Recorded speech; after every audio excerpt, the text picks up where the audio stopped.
So you want to start reading Deadpool comics. I did a review of the Deadpool game from 2013 a few years ago, and ever since I've gotten tons and tons of questions about where to start reading the character. For a while I would just send them this list I made, but even then it leaves them still unsure of what to expect from each run beyond these short descriptions. So I figure I'd give it a handy guide for the character so far, and what each part of his history is like, so anyone can jump in at the stuff that's best suited for them. Remember to support your local comic shops, kids! Someone keep a counter of how many times I actually say the word Deadpool in this video. I want to see. There's so much about Deadpool to know. Like, he doesn't like chimichangas. He was Thor once for an afternoon, kind of. He has an evil clone made of spare parts. Or he's bald by choice because his hair grows back in patches. If you can relate to that last part because you're a mutant assassin with a very derivative name and costume design with grooming issues, then you have to try out Manscaped. He's got a nice pair of smooth criminals down under. This video is brought to you by Manscaped.com, the global brand for men's grooming and hygiene products. Manscaped offers the best tools and liquid formulations for the big three odor zones: your body, butt, and balls. To get a feel for the quality of their lovely products, Manscaped sent yours truly their new all-in-one Performance Package 4.0. I've always been a pretty clean-cut guy, if you know what I mean, but sometimes the old scissors and razor can be a bit nerve-wracking near the delicates, so it was especially nice to try out the new Lawnmower 4.0 body trimmer. This is Manscaped's 4th generation electric waterproof trimmer with advanced skin-safe technology, which reduces nicks and cuts on the most sensitive region of the body. You can twist this thing around at any angle, and I can guarantee you cannot hurt your tender manhood with it. It's very safe and easy to use. And look, a light so you can see what you're doing down there instead of fiddling around like you're trying to change a tire in a dark garage. With the handy cordless charging dock and 3-click travel lock, you can keep your dangly parts smooth and clean on the go. Also included in the Performance Package 4.0 are the Crop Preserver Ball Deodorant and Crop Reviver Ball Toner Spray. Simply apply the Crop Preserver after your shower for all-day body odor protection. The Crop Reviver is a convenient spritz with cooling aloe vera to quickly refresh the area whenever you need it. Keep everything smelling all nice. Manscaped really has you covered from head to toe. This is their Weed Whacker nose and ear hair trimmer. It's a wireless nose trimmer with the same skin-safe technology as the groin trimmer, so you don't have to worry about tugging or cutting on those sensitive nose hairs. For a limited time, you get all this plus 2 free gifts: the Shed Travel Bag and the Manscaped Anti-Chafing Boxer Briefs. Go to manscaped.com today and get 20% off, plus free international shipping, plus 2 free gifts when you use the promo code GODZILLA. Manscaped! Always use the right tools for the job. Now, back to the video. Deadpool for a long time was one of Marvel's more obscure and niche characters. He's a wisecracking mercenary assassin that's hideously disfigured and has but one superpower. He cannot be killed and will heal from any wound. Except the emotional ones! But I think his popularity has grown enough now between his 2 big screen theatrical outings and bazillion appearances in games and TV that he really needs no introduction. Maybe you know him from that Taco Tuesday shirt you saw at the Hot Topic that no one would ever wear, and if they did, they were me. I've made my point already about how much I resent the way he's been flanderized to the point of becoming synonymous with random meme culture, so I'll try to refrain from bitching about that and just focus on what I love about the character instead. I like being positive. I like making videos on stuff I like. The angry videos about things I hate are more popular, though. Alright, let's get the basics out of the way. Deadpool's first appearance in New Mutants number 98. The beautiful land of the 90s, where every character was drawn with 3,000% more lines on their face, so everyone looked really elderly, even if they were kids. It's not a super character-defining important issue for learning who he is, but it at least establishes the long-running history of enemies to friends to frenemies to maybe lovers that he has with Cable, the X-Men version of Kyle Reese. The art is exactly what you've heard about it, but the writing is at least some fun, cheesy 90s dialogue by Fabian who made Deadpool edgy and wisecracking to distinguish him from the long line of characters he's a ripoff from. After various scattered appearances in New Mutants and a little bit of X-Force, he slowly became less of a villain and more of an anti-hero. An interest grew until he got his first miniseries, Deadpool: The Circle Chase. It's still written by Nicieza, but with some really nice pencils by Joe meh. Pronounced Madureira, you fucking idiot. It's not the best, but it establishes Deadpool's friendship with his sidekick and resident tech guy, Weasel, as well as his short-lived and not well-developed rivalry with Black Tom Cassidy. You killed Black Tom, you racist son of a bitch! It's also the first of many attempts to dig into Deadpool's backstory as a serious and stoic mercenary who leaves his girlfriend Vanessa to find a cure for his terminal cancer, resulting in him getting superpowers, and also tortured. She also eventually becomes a blue shape-shifting mutant like Mystique, and as Copycat, she violently resents Deadpool for leaving and wants some revenge, but also kinda wanna kiss and make up too. It's complicated. His second miniseries, written by Mark Waid, Deadpool Sins of the Past, not that one. This one further establishes some characters that will be important to Deadpool lore, like the mad scientist Dr. Killbrew that gave Deadpool his powers, who got cut from the movie, and the mutant Irish woman named Siren that Deadpool has a creepy, stalkery crush on, which will lead to terrible, terrible things. It's also the first time we get to see him unmasked in all his gory glory. It's alright, I guess. I'm not the biggest fan of any of these three major early stories, but if you're trying to get the hang of the character, they're important. But keep in mind they feel mostly like homework, just to get the cast and the concept down. I'd say the first legitimately really good Deadpool run is his first solo ongoing from 1997 by Joe Kelly, one of the founders of the group Man of Action that would go on to create Ben 10 and Generator Rex. Now that's a weird crossover. But Joe Kelly and Ed McGuinness's work on this first run is way better than it had any right to be. This really shows the kind of creative freedom allowed on obscure characters. There wasn't a firmly established idea of Deadpool until this book, in my opinion, and all the books with him later on are working off of what was pioneered here. It's the day-to-day adventures of Deadpool, which are shockingly sad and uncomfortable. His friendships with other mercenaries are toxic and antagonistic. His housemate Blind Al is not a wisecracking roommate, but a hostage held against her will and forced to maintain his home while he's on missions under threat of torture and possibly death. Joe Kelly portrays Deadpool as a full-on villain here, doing some extremely immoral things daily by the start of the story. But the first issue of the series finds Deadpool in a situation where if he doesn't intervene, thousands of people could die, and it forces him to commit the first really selfless act of his life. And the feeling of that personal sacrifice sets things in motion. Suddenly he starts feeling guilty about all of the terrible things he's doing. And it also generates some more concrete consequences when he discovers his healing powers are shutting down. This series then follows the path of Deadpool learning to be a better person to those around him, trying to reignite his failing superpowers and leading him back to some uncomfortable parts of his past, and discovering why this shady government military group is watching him and telling him he might be some kind of prophesied chosen one to save the world. Be sure to read the Deadpool and Death 98 issue that goes in between here and the Daredevil crossovers to get the full picture, the latter of which is the basis for much of the first movie. The art for this series defines the look for Deadpool going forward, and the writing really solidifies everything you need to know about the character. Except for the ending of the run. I'll just let you know before going in, the ending of this run tries to establish a really strange and controversial twist for Deadpool's backstory. It's not necessarily a retcon because it's some of Deadpool's first stories, so it was more of an original idea for him, but in a very complicated way, the book tries to suggest that Wade Wilson is a fake name that Deadpool stole at some point. Just know that's been retconned to oblivion by just about every writer after Joe Kelly, and there's so much evidence against it now, as well as the character asserting that being a lying villain who wanted to mess with Deadpool's head, that you can pretty much just blow it off. If you try to make sense of that story and fit it in with everything else we know about Deadpool's past, you'll drive yourself crazy because it doesn't really fit anywhere. It was a big, stunning twist for Joe Kelly to end his run on, and it wasn't really stepping on the toes of anything that came before it because nothing came before it. But it ended up complicating the character so much and making him so evil that reasonably many people choose not to give it much thought. It wouldn't be the last story Kelly would write for the character, but it's unfortunate that his legendary run ends with something so shaky that ultimately ended up not really mattering.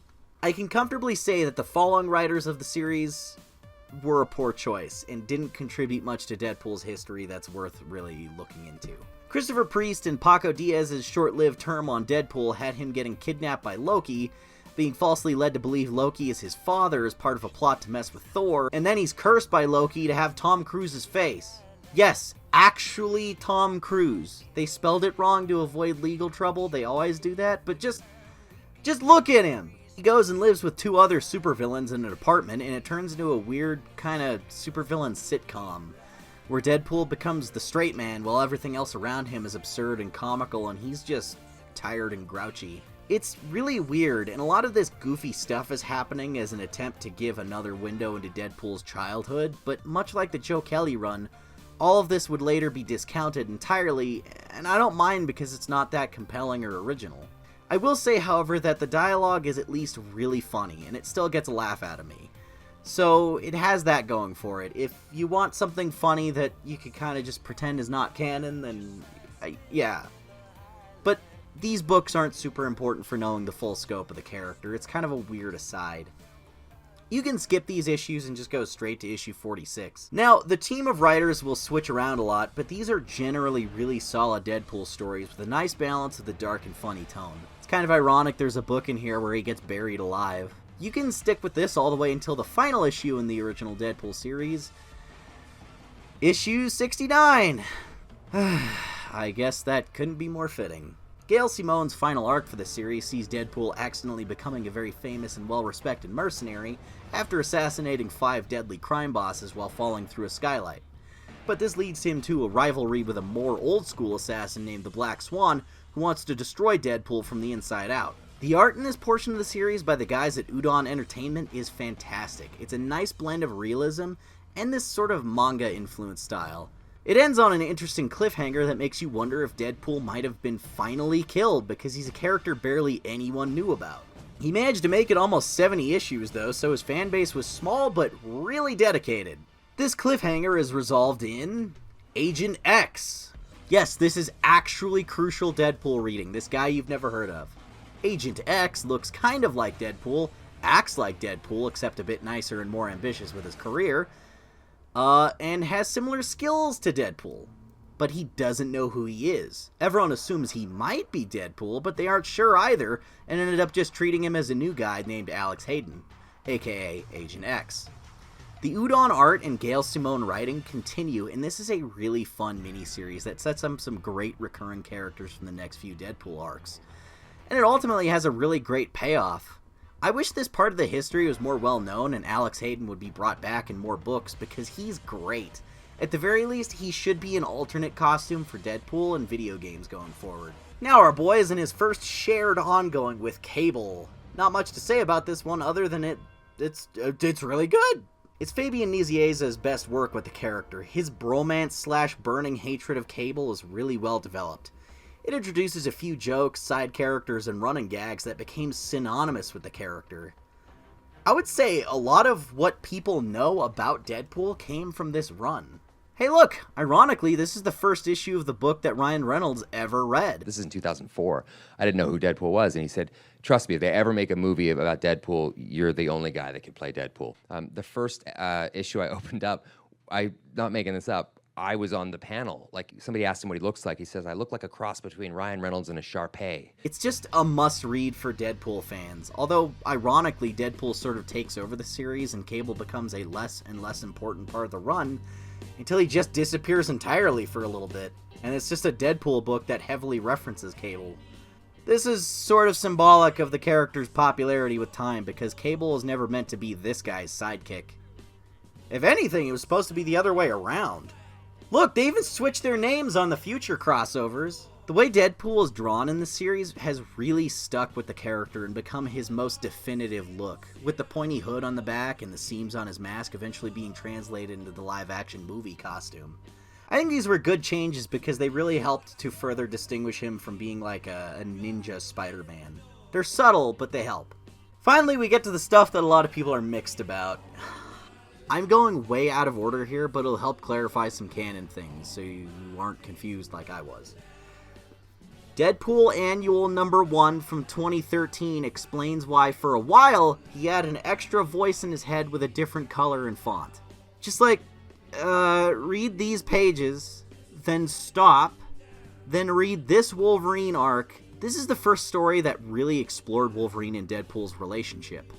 And it was writer Daniel Way's backdoor pilot for his own Deadpool run, which is arguably one of, if not the most influential one. After that Wolverine arc, start with Deadpool Volume 2, 2008.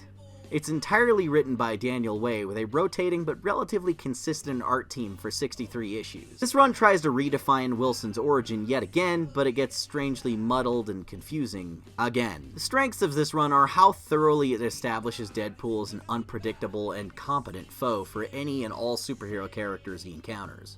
In this run, he spends a lot of time bumping into the larger Marvel universe that he's usually strayed away from. He's got crossovers with X-Men, Wolverine, the Dark Avengers, Spider-Man, Captain America, Hulk, and more. It's not the first time he's met any of these guys, but it's the first time he's been around them at length and allowed them to really get to know him.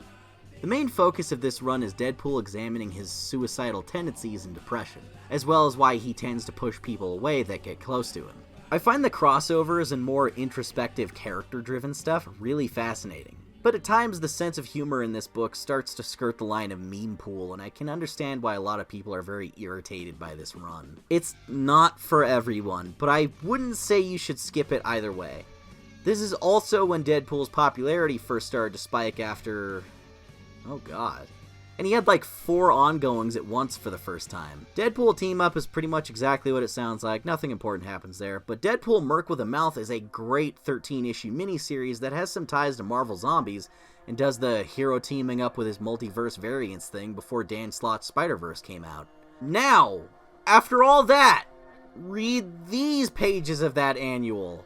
I know this is a mess, but I want you to understand what the hell this text box is, instead of guessing, because no one knew what it was supposed to be for a while or why it randomly disappeared. If you read it in this order, it's going to make a lot more sense, I promise. From here, Deadpool's stuff gets really easy to follow. Jerry Duggan and Duggan Posehn's 2013 Deadpool runs for 43 issues, then reboots with Marvel Secret Wars and starts over in 2016. It's the other Secret Wars where all the universes like slammed into each other. So they could cancel all the Ultimate Universe books except Miles, because he was the only one that was really worth keeping. This is where great strides were taken to change up the Deadpool status quo. He really starts facing bigger and more dangerous threats. He starts really earning the respect of other heroes, and eventually he becomes a member of the Avengers in this run, as well as discovering he's a father. Wade had been trying to break through from a hated bad guy for so many years into a beloved hero, and this run is really when he gets to that tipping point, and it finally happens. It's weird to finally see him start to be successful. He makes friends, he has family, he's loved and famous. And this series finally gives us an answer that's satisfying for why his backstory is so convoluted. There is no answer. Wade's memory is failing from being given memory-erasing drugs for years on end, and Weapon X has still been experimenting on him the entire time. Every time he's recollected his past has been inconsistent as a result of him not actually knowing his past himself. Sometimes he's just kind of making things up or confusing it with other people's memories. Unlike the movie's clear-cut and streamlined version of it, everything about Deadpool before the day he puts on this costume is kind of a mystery now, and any one or all of these stories may be completely incorrect. He's sort of like the superhero version of the Joker in that way. His backstory is multiple choice. Even though this run spends a lot of time letting Deadpool finally get some substantial wins, it also gives him his biggest downfalls so far. His mercenary organization falls apart because he's a terrible boss and a selfish jerk. And then the 2016 run changes titles to the Despicable Deadpool as he joins up with the evil Hydra Captain America that made everyone mad. And he slowly but surely ruins every personal relationship he has in the book. It's tragic and frustrating and sad because so much progress was made, but the book ends with a hard reset where he erases his own memory again to right around the ending of the Daniel Way run. So all of this might as well have not happened. I mean, it's all good stuff, but damn! Even though the character's popularity in pop culture consciousness is at an all-time high, his books have struggled since this decision. The Scotty Young Deadpool run tried to be light on story and heavy on manic fun with a tone more similar to the movies, which is why this and Mercs for Money Volume 2 suddenly make Wade and Negasonic Teenage Warhead friends, even though they've never talked before, ever. Look, here's Colossus, that guy that Deadpool's never hung out with, but it happened in the movie, so you gotta have it. Just as this one was closing in on finally doing a heavier story with Mephisto trying to get revenge on DP for events from the Duggan run, the book was cancelled and all of it was rushed out in the last few issues. Thus, it abruptly ends and leaves that story feeling like a dud. This is like 10 issues of stuff that happens in like 30 pages, and it's just insane. I really don't like this run, and I don't think there's really anything in here you'd be missing except some brief appearances of Wade's daughter, Ellie. But, like, all you gotta know is that he remembered she exists. That's it. After that is the 2019 series, which ran for 10 issues, where Deadpool becomes king of an island full of monsters, and it's just... meh. Boy, he really fell off recently.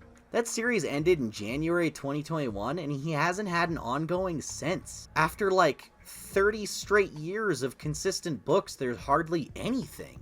Sure, there's been little mini-series here and there, but the main book is kinda dead for now. What happened? He used to clear 60 issues easily, but now he can't last 15 before the book is rebooted with an entirely new creative team? Why has he suddenly disappeared? Oh, wait, it's because he doesn't have a movie coming out for another few years, and Marvel now treats these books as advertisements for the MCU. At least he's gonna be a side character in the new Wolverine book on Weed Day, but, like, that's not a solo book. So, while you're waiting for more Deadpool books, let's give an honorable mention to all the extra stuff that's not necessarily important to continuity, but it's just some Deadpool to get your fix. You got the Spider-Man Deadpool run that was written by Joe Kelly. Starts off really solid, then gets a little less interesting once Kelly leaves the book and new writers come in. Uncanny Avengers has Deadpool as a main member of the, second Avengers team. They had two at once for some reason. And, it's pretty good. He was in Thunderbolts for a little while with Agent Venom and Punisher, so that was, fucking awesome. I love those characters. Check that one out. That one's good. Elektra and Punisher go on a date in it, and it's funny. Cullen Bunn has been writing Deadpool miniseries for ages, and there's so many of them that they almost formed their own run. There are a lot of scattered stories set in Elseworlds, like Deadpool's trilogy of killing things, the duology of Deadpool and the zombie apocalypse, and some dubiously canon books about him hanging out in Secret Wars or being temporarily a host for Venom. Here are some of my favorite books from the Cullen Bunn stuff, because his stories tend to be a bit hit or miss. Alright, well, that's like kind of everything up until now. I mean, everything that you need to know. There's, a billion Deadpool appearances, but that's the important stuff. While it's not every Deadpool story ever published, it's a good list to get all the major parts of the character into your mind, and I tried to just give enough information about each series so you can make an informed decision about where you want to start. I knocked something over on my desk. You can make an informed decision about where you want to start and what sorts of stories with him you want to read. Let me know if you like this format and if I should do other videos on other characters whose entire backlog I've read up on over the years. You can find all of these in trade paperback format now at your local comic shop or shop for them online pretty easily, so be sure to support the industry. Comixology has been nuked to hell and back by Amazon, so also probably complain about that a lot online until they fix that. But maybe physical sales for him spike up a little, we can finally get some more Deadpool books back. I don't want 4 or 5 of them at once again, because that's rough on the old wallet.